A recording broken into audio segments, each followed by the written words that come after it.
A very good morning to all of you. So, yesterday we discussed about different types of connective tissues. But now in today's class we'll study about different types of muscular tissues. So what are muscular tissues? Muscles or muscular tissue or muscle fibers. They are the type of tissue that makes the 80% of our body mass. Okay, so under your skin there are muscles. Under your skin there are muscles which are connected to the bones. In yesterday's class we discussed that the bones are connected to the muscles with the help of tendons. Okay, so the bones have muscles over them. Also, there are muscles present in the walls of our internal organs, like in the alimentary canal, in the stomach, in the esophagus. In their walls, there are muscles present. And also, there are muscles present in our heart, which pumps the heart throughout our life. So, these all are the muscular tissues. So, basically, the muscular tissues help in the movement of the body. Okay? Movement of the body. And now we'll study about different types of muscular tissue. Mainly they are striated muscles, unstriated or smooth muscles, and the third one is cardiac muscles. So let us find out. So the muscular tissue, what are the characteristics, what are the features of muscular tissue? The cells are elongated. Elongated means they are long. Okay, and these cells, the cells of the muscular tissue, are called muscle fibers. As they are elongated, they are long, they are called muscle fibers. Muscular tissue or muscle contains special protein called contractile protein. What are they called?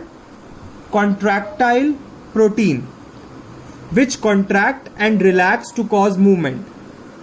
Okay, so when I move my hand, so there is a contraction and relaxation of the muscles.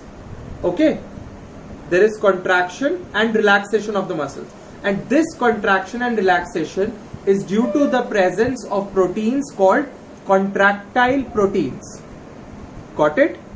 So now look here, this movement is because of contractile protein. Next, the muscle fiber may contain one or more nuclei, means they may have one nucleus or more than one nucleus depending on the type of muscle fibers.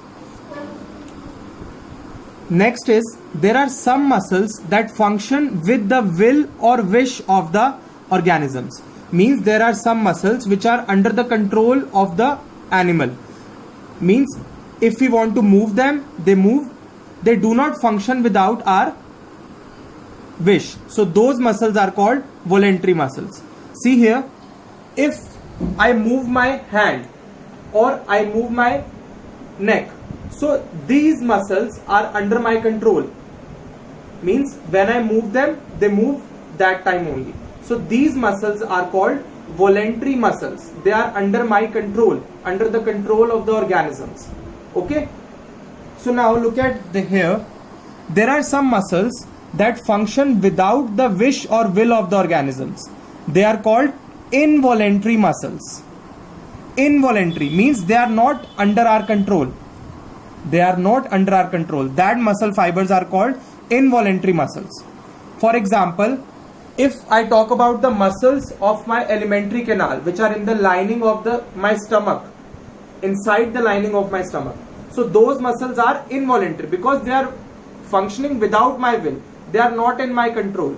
Similarly, my heart is pumping throughout. The muscles of the heart are not in my control. They are working on their own.